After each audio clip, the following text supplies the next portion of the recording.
कभी प्रधानमंत्री जी कहते हैं कि कपड़ों से पहचान हो जाती है, कभी प्रधानमंत्री जी कहते हैं कि पंचर बनाने वाले से उसके पहचान बन जाती है। और उन्होंने कहा था 50 दिन मांगे थे, जिस चौराहे में मुझे खड़ा कर दीजिएगा। 50 दिन क्या, हजारों दिन बीत गए, लेकिन नोटबंदी का फायदा क्या हुआ किसी को पता नहीं। हमसे सवाल करते हैं कि आपने मुंबई आतंकी हमले में क्या किया, तो उस समय हमने एनएसजी उतार दिया था। आप किसको उतारे? अमित शाह जी को। भारतीय जनता पार्टी के ये है ना, पूरा खाली है। मुख्यमंत्री के रूप में मोदी जी जीएसटी का विरोध करते रहे और सरकार में आए तो क्या किए, केंद्र में आए तो। लेकिन लोकल मीडिया बीजापुर के, दंतेवाड़ा के, सुकमा के पत्रकारों को बताया तक नहीं जाता आज इतने नक्सली पकड़े गए, इतने मारे गए। तो वो हमारी आदत पड़ गई है। कम से कम 650-700 छापे पड़े होंगे अभी तक छत्तीसगढ़ में। मतलब देश में इतना छापा किसी राज्य में नहीं पड़ा होगा। इन 11 सालों में भारतीय जनता पार्टी के नेतागण खूब ढिंढोरा पीट रहे हैं, धुआंधार भाषण दे रहे हैं, लेकिन यदि देखें इन 11 सालों में मिला क्या है,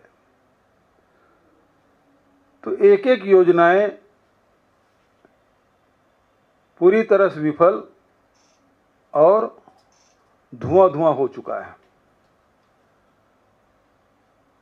मोदी जी की पूरी राजनीतिक यात्रा देखें तो विघटन और विभाजन की राजनीति रही है। 11 साल के इतिहास को याद करिए। सत्ताधारी भारतीय जनता पार्टी ने विघटन विभाजन की राजनीति की और पूरे देश में सभी समाज के लोग असुरक्षित महसूस कर रहे हैं, असुरक्षा की भावना से घिरे हुए हैं और बार बार प्रधानमंत्री जी अपने भाषणों से उसमें घी डालने का काम कर रहे हैं।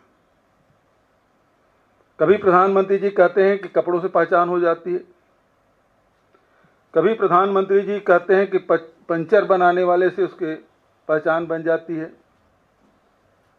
कभी शमशान और कब्रिस्तान की वो बात करते हैं, आदिवासियों और दलितों पर अत्याचार से वो विचलित नहीं होते,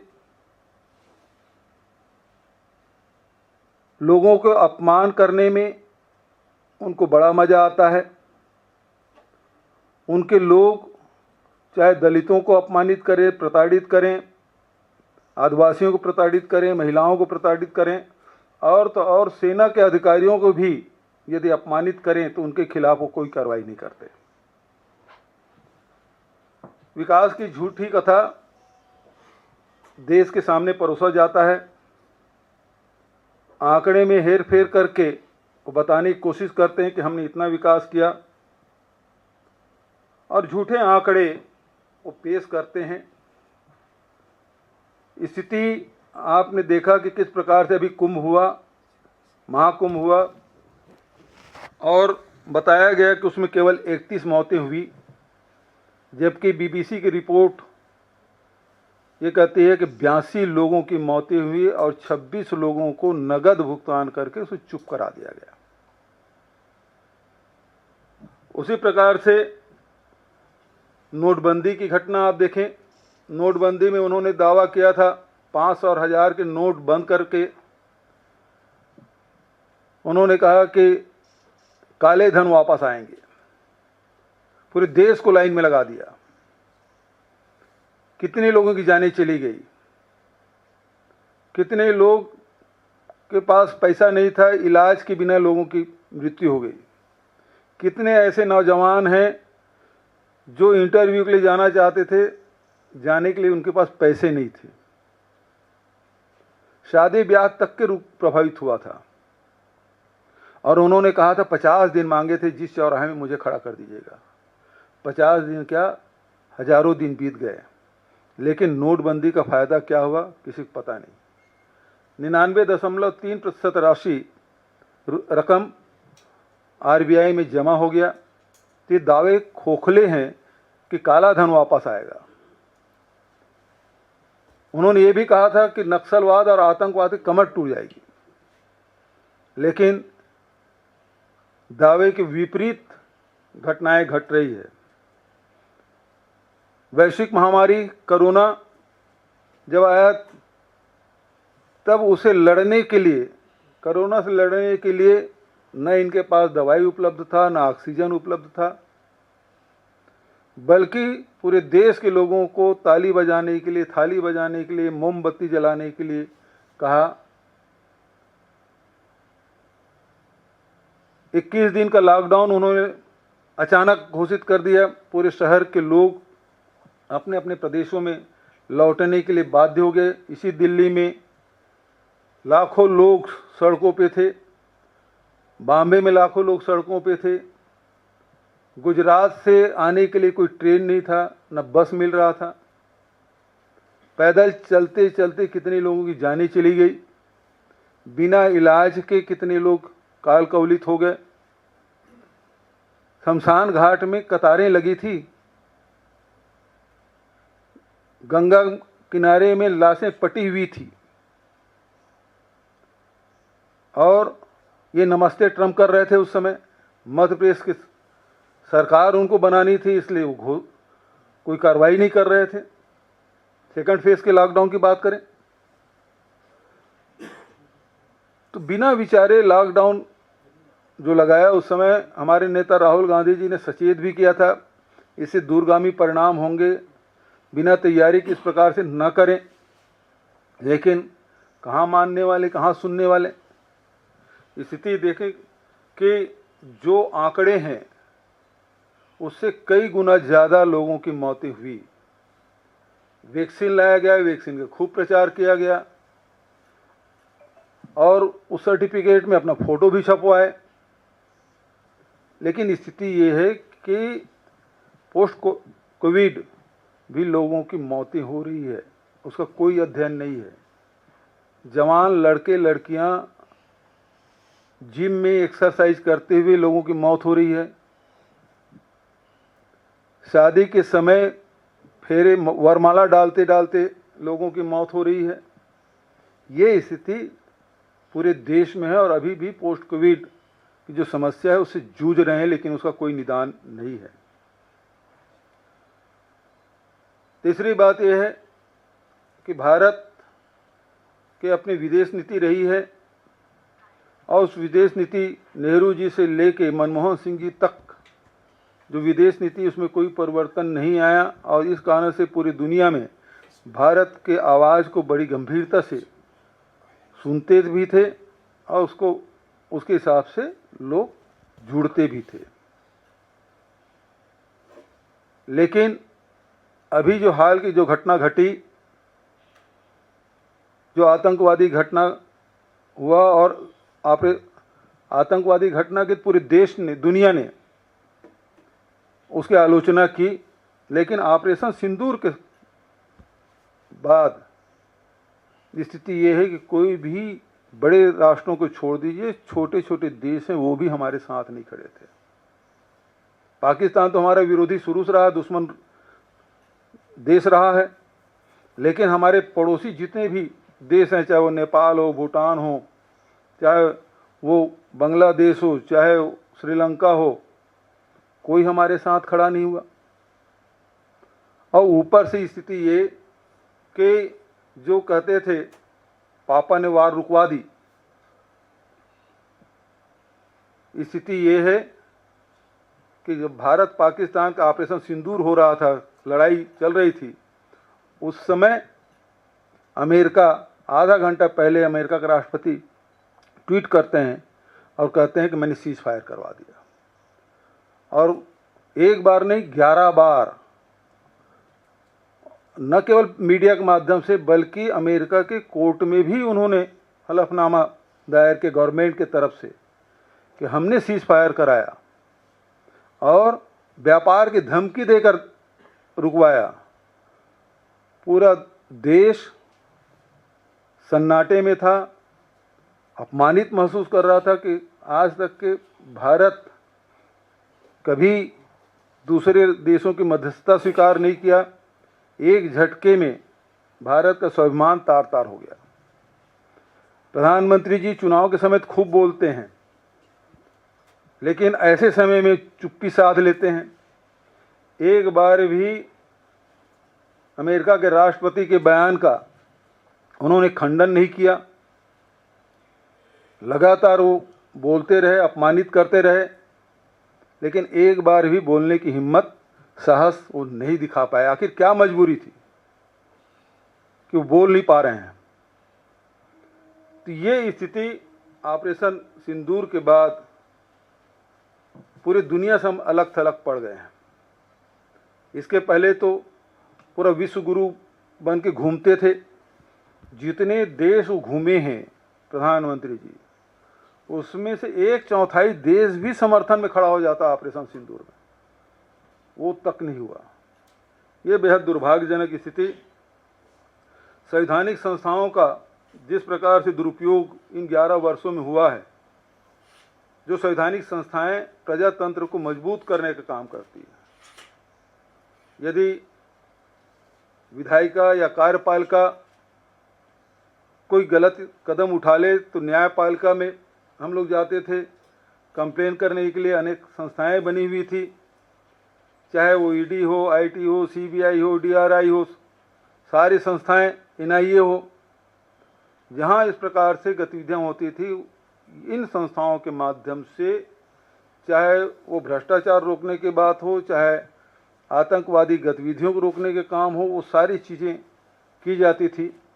लेकिन आज सबको दबाव में, और तो और जो इलेक्शन कमीशन है वो भी भारतीय जनता पार्टी सरकार के दबाव में है और कोई हिम्मत नहीं कर पा रहा है। ये अपने भारतीय जनता पार्टी के हितों के सुरक्षित करने के लिए इन संस्थाओं का दुरुपयोग जो किया जा रहा है, इसके कारण से निश्चित रूप से प्रजातंत्र कमजोर हुई है। स्थिति ये है कि प्रधानमंत्री पहली बार कभी उसके शिक्षा के बारे में चर्चा नहीं हुई, लेकिन उनके सर्टिफिकेट के बारे में चर्चा हो रही है, कितने पढ़े लिखे हैं उसके बारे में चर्चा हो रही है। तो स्थिति तो ये है, अनपढ़ हैं कि साक्षर हैं, इसकी भी चर्चा देश में हम सुन रहे हैं, लेकिन कुपड़ है ये भी हमने देखा है कि किस प्रकार से आज वैज्ञानिक युग है, लेकिन नाली के गैस से किस प्रकार से आप खाना पका सकते हैं, चाय बना सकते हैं, इसके बारे में ज्ञान बांटते हुए प्रधानमंत्री जी दिखाई देते हैं। बादलों में राडार काम नहीं करता, इसके बारे में ज्ञान बांटते हमने देखा है। किस प्रकार से बच्चों को मौसम का असर नहीं पड़ता, उसके बारे में ज्ञान बांटते हमने देखा है। तो इस प्रकार से हमको एक कुपड़ प्रधानमंत्री मिला 11 साल में, और 11 साल में देश का बड़ा दुर्भाग्य कि ये मोदी सरकार के नाकामी असफलताओं का 11 साल है। 11 साल में छल, प्रपंच, झूठ की राजनीति रही, सच को जनता से छुपाया गया। इन 11 वर्षों में अमीर और अमीर होता गया, गरीब और गरीब होते गया। 11 साल में चुनावी चंदा उद्योगपतियों के हाथों से किस प्रकार से लिया गया, सुप्रीम कोर्ट के ने जो निर्देश इलेक्शन कमीशन को दिया और वेबसाइट जारी किया, उससे स्पष्ट हो रहा है कि चंदा दो और धंधा लो, ये इनका रहा है। जो खाऊंगा ना खाने दूंगा, जो भी नारा देते हैं उसके विपरीत वो कदम उठाते हैं। न खाऊंगा ना खाने दूंगा, तो केवल वही खाएंगे, दूसरे खाने नहीं देंगे। चंदा वही भर लेंगे, दूसरे को नहीं देंगे। इस प्रकार से इनकी राजनीति रही। नौजवानों को छला गया। 2 करोड़ रोजगार देने की बात तो उन्होंने की थी, लेकिन अब तो ये है कि रेलवे में भर्ती बंद है, सार्वजनिक उपक्रम बिक रहे हैं, आरक्षण का कहीं पालन नहीं हो रहा है। ऐसे स्थिति इस देश के अर्थनीति से लेकर विदेश नीति में सब कुछ छिन्न भिन्न हो गया है। शून्य में भी हाथ हिलाते हुए आपको दिखाई देंगे, कभी टनल में, कभी ब्रिज में। कोई होता नहीं तो शून्य में हाथ हिलाते हुए कैमरा भर रहना चाहिए। तो ये स्थिति, और जितने दावे इन्होंने किए कि हम 4 करोड़ लोगों को पक्के आवास दिए, आज महंगाई बढ़ी हुई है और 1,20,000 में किसका मकान बनता है? ग्रामीण क्षेत्रों में, शहरी क्षेत्रों में मकान बने हैं, खाली पड़े हुए हैं, कोई जाने के तैयार नहीं है। इस 81 करोड़ लोगों को वो 5 किलो राशन दे रहे हैं। आज स्थिति क्या है? ग्रामीण क्षेत्रों में चले जाइए, सरकार क्या मांग रही है? आप थंब इम्प्रेशन दीजिए और OTP दीजिए। अब किसी के पास मोबाइल नहीं है तो OTP कहाँ से देगा? राशन नहीं बांटने का नया तरीका ढूंढ लिए हैं। और उसके बाद आप 81 करोड़ लोगों को 5 किलो राशन दे रहे हैं। 25 करोड़ लोगों को आप गरीबी रेखा से ऊपर ले आए हैं, तो हो गया 106 करोड़ हो गया। देश की आबादी 140 करोड़। तो आपके आंकड़े, आपके दावे खुद ही उसका विरोध कर रहे हैं, विरोधाभास आपकी। उसी प्रकार से आयुष्मान भारत योजना, 55 करोड़ लोगों को आप निःशुल्क चिकित्सा, लेकिन आप देखेंगे उसमें लोगों को कितना लाभ मिल पा रहा है। लोग उसका लाभ ले ही नहीं पा रहे हैं। मैं बहुत डिटेल में नहीं जाऊंगा, लेकिन ये योजनाएं बिल्कुल, चाहे उज्ज्वला योजना की बात करें, उज्ज्वला योजना में आप कहते हैं कि हमने 10 करोड़ लोगों को उज्ज्वला गैस सिलेंडर दिया, लेकिन रिफिलिंग कितने लोग कराए? 25% से अधिक लोग हैं वो रिफिलिंग ही नहीं कराए, एक बार भी नहीं कराया। कोई परिवार एक बार कराया, कुछ हैं वो 3-4 बार कराए। इसका मतलब ये है कि आपने इस प्रकार से योजना बनाई कि आम जनता उसका लाभ नहीं ले पाए, बल्कि जिस दिन से आपने ये उज्ज्वला योजना शुरू की उसी दिन से गैस सिलेंडर का भाव बढ़ना शुरू हुआ। 450 से बढ़ते बढ़ते आज 1100 हो गया। तो उसका लाभ आम जनता उठा नहीं पा रहे हैं, बल्कि उसका लाभ आपके उद्योगपति मित्र इसको उठा पा रहे हैं। ये आप गरीबी रेखा से नीचे से ऊपर उठाने की बात आप करते हैं। लोकसभा में, राज्यसभा में कितने क्वेश्चन पूछे गए कि आपका पैमाना क्या है गरीबी रेखा नापने का? MPI तो नहीं है, उसे आवास, उसके पानी, इसी की बात हो सकती है, लेकिन उससे गरीबी रेखा का पैमाना नहीं है। और आपके पास गरीबी रेखा नापने की कोई योजना नहीं है। आप जनगणना नहीं करा रहे हैं। इससे सारी बातें आती तो 2011 के जनगणना के हिसाब से आप सारी योजनाओं को क्रियान्वित कर रहे हैं। आज बहुत सारे लोग उस दायरे में आ गए हैं, उनको लाभ नहीं मिल पा रहा है। और जैसे आप बता रहे हैं 25 करोड़ लोग बाहर आ गए हैं, तो 2011 जनगणना के हिसाब से उसको लाभ ही मिल रहा फिर, लेकिन जो नए हैं उसको कोई लाभ नहीं मिल पा रहा है। दूसरा, उसी प्रकार से महिला आरक्षण की बात आप कर रहे हैं। आप लोकसभा में पारित कर दिए, कब लागू होगा उसका पता नहीं। जनगणना 2027 में होगा, लागू कब होगा? उसी प्रकार से जैसे अभी जाति जनगणना करने की बात करती, लेकिन कब? लेकिन महिला आरक्षण में भी OBC महिलाओं को कोई स्थान नहीं है। जाति जनगणना के बारे में उसका फॉर्मेट क्या होगा, राहुल जी उससे सवाल किए हैं, लेकिन उसका कोई जवाब अभी तक नहीं आया है। आपके सारी किसानों के बारे में कहाँ आय दुगुना करने की बात आपने की थी? कहाँ आपने ये कहा था कि स्वामीनाथन कमेटी की रिपोर्ट लागू करेंगे? आज भी किसान अपने उत्पाद को औने पौने दाम में बेचने के लिए मजबूर हैं। आप हरियाणा में, मध्य प्रदेश में 3100 रुपया में धान खरीदी की घोषणा आपने की थी, प्रधानमंत्री खुद कहा था, लेकिन क्या खरीद रहे हैं वहाँ? क्या लघु उपज की खरीदी हो रही है? क्या मिलेट्स के समर्थन मूल्य में खरीदी कर पा रहे हैं? कहीं नहीं हो रहा है। आप जो कहते हैं कि जो गरीब किसान हैं उसके लिए आपने योजना बनाई, लेकिन आपके आंकड़े बता रहे हैं कि 17% जो किसान हैं उसको जो पहले दिए थे 10 करोड़ समथिंग, अब उससे भी कम हो गया, 17% की कमी आ गई है।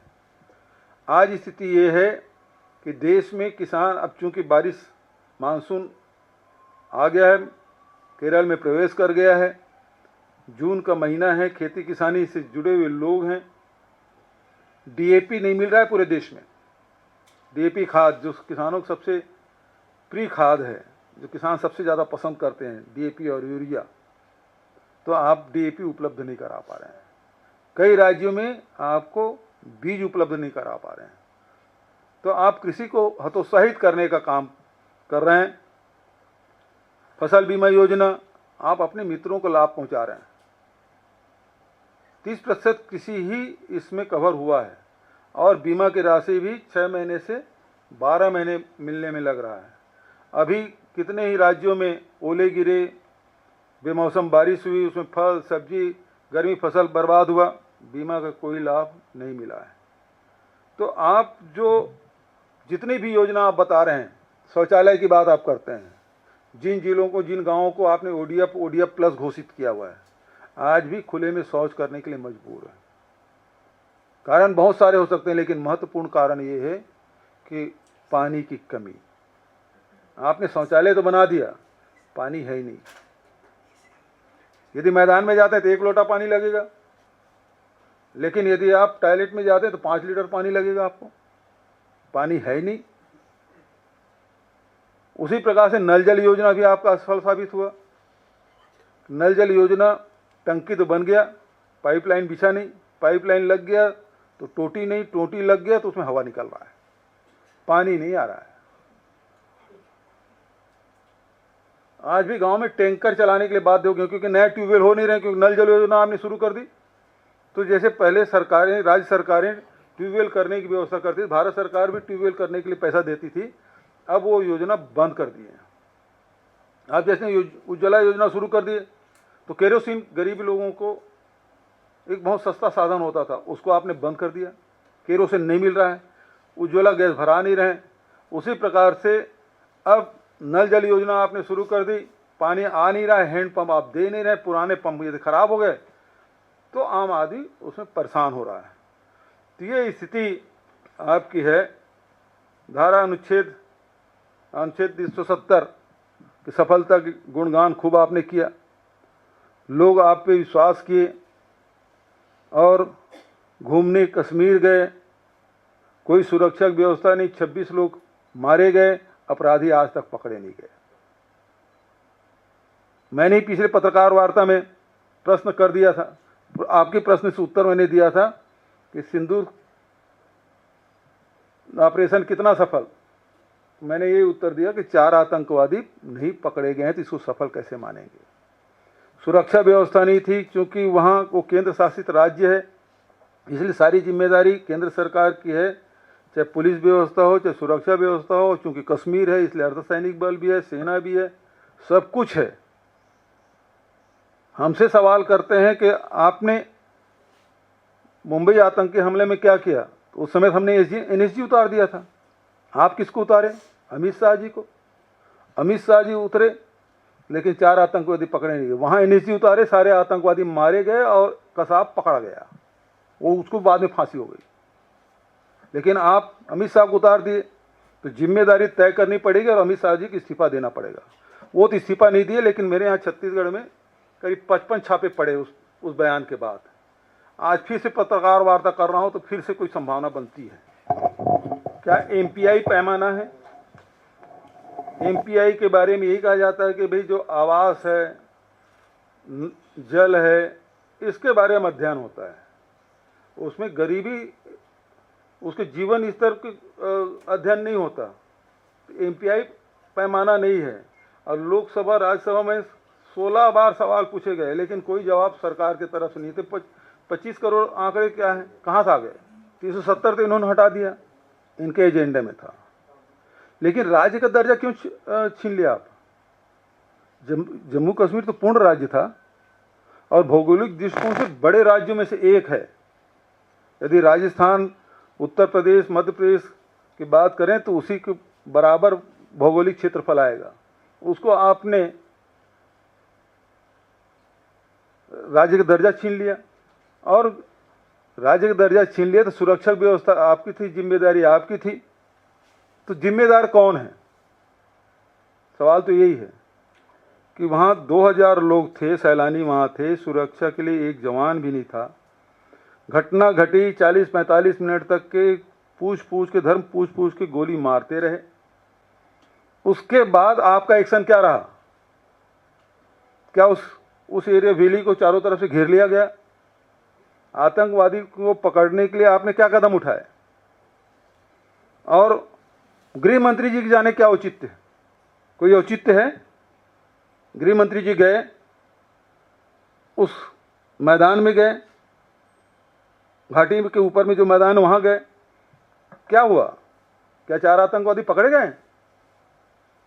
सवाल वहां जवानों को भेजना था, पुलिस को भेजना था, अर्धसैनिक बल लगाना था, एनएसजी लगाना था, हेलीकॉप्टर से करते 300 किलोमीटर दूर है वहां से सीमा, वो कार्रवाई क्यों नहीं किया? और जब इतनी बड़ी चूक हुई तो उसके लिए जिम्मेदार कौन है?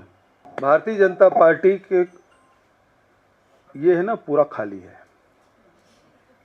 ऊपर, उसको केवल धर्म जाति लड़ाने के अलावा उसमें मास्टरी है।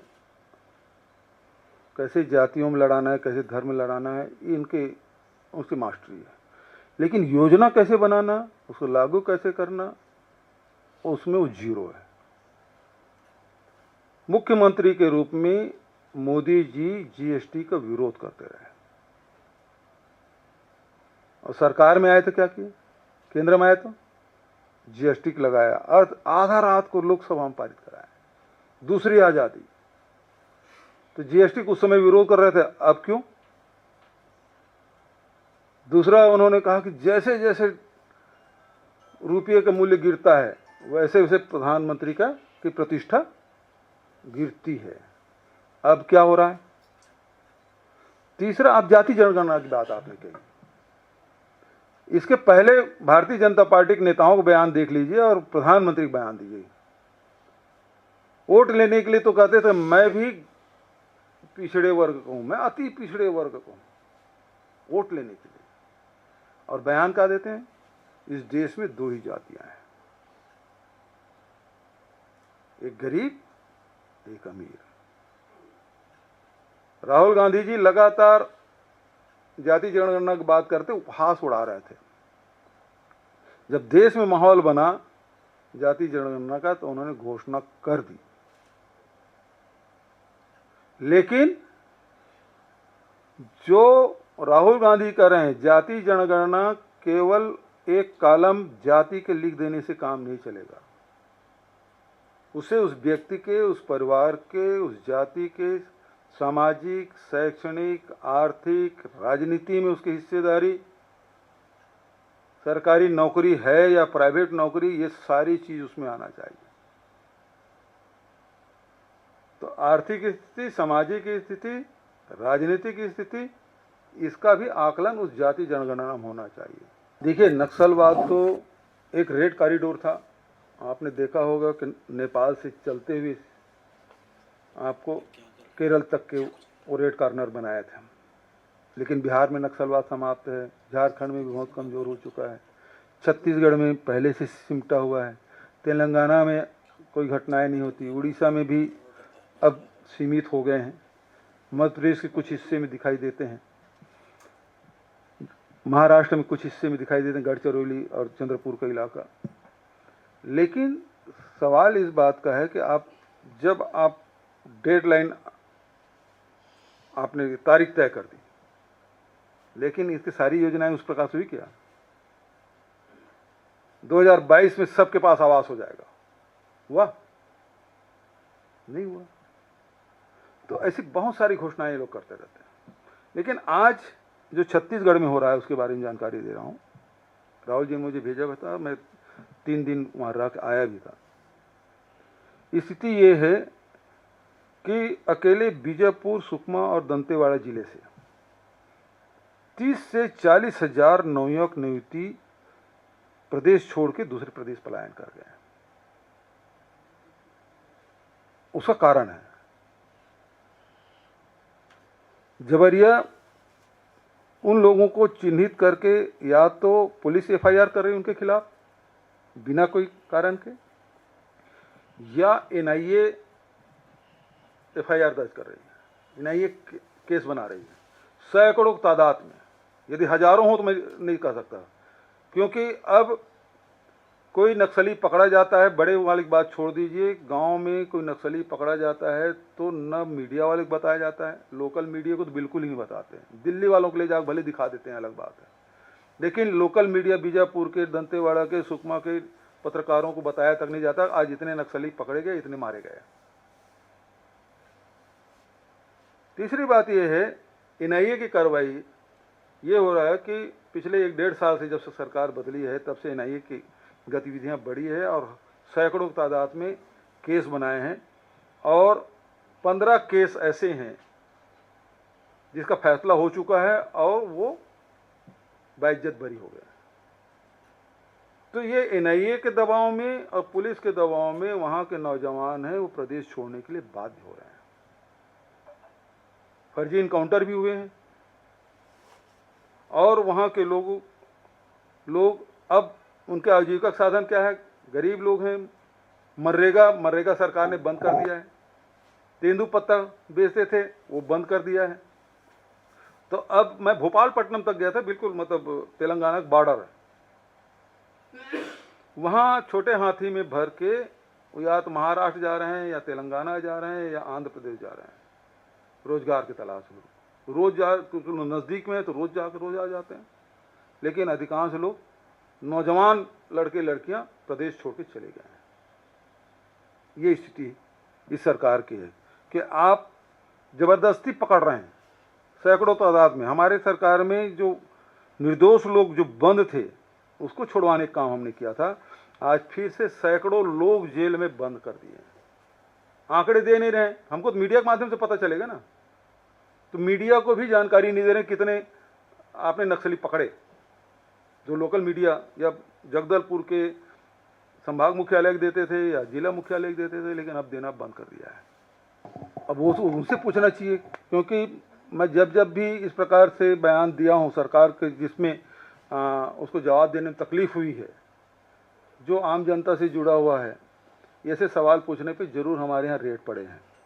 लेकिन दिल्ली के पत्रकारों को बहुत देर से पता चलता है, क्योंकि मैं पिछले समय पत्रकार वार्ता यहाँ लिया था तो तत्काल बाद तीसरे-चौथे दिन में छापे पड़े तो मैंने आपको बता दिया, नहीं तो रायपुर के पत्रकारों को बताते रहता हूँ। मैं आज आसाम जा रहा हूँ, देखना छापे पड़ेंगे, यूपी से होकर आया हूँ अब छापे पड़ेंगे, हिमाचल से लौट के आया हूँ अब छापे पड़ेंगे, और पड़ता ही था।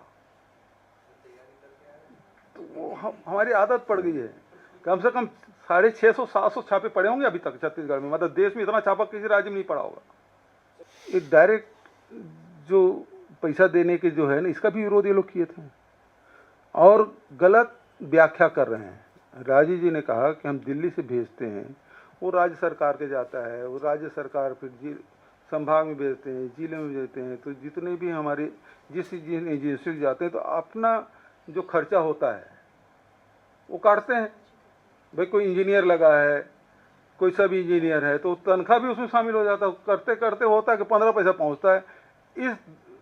इसलिए राजीव जी ने कहा था, अब वो गलत व्याख्या कर रहे हैं। देखिए अरविंद नेताम जी अभी आरएसएस मुख्यालय में आने के बाद मतांतरण की बात उन्होंने कही, मतांतरण बहुत हो गया। मैं तो अरविंद नेताम जी से पूछना चाहता हूं कि आपने राजनीतिक मतांतरण कितने बार किया है? पहले कांग्रेस में थे, फिर बसपा में गए, फिर भाजपा में गए, फिर कांग्रेस में आए, फिर अब तो बीजेपी नहीं आरएसएस वाले हो गए। तो राजनीतिक मतांतरण आप कितने बार करेंगे? राजनीतिक मतांतरण एक आध बार करता है, लेकिन ये तो इतने बार कर लें उसके बारे में क्या चर्चा करना। धन्यवाद।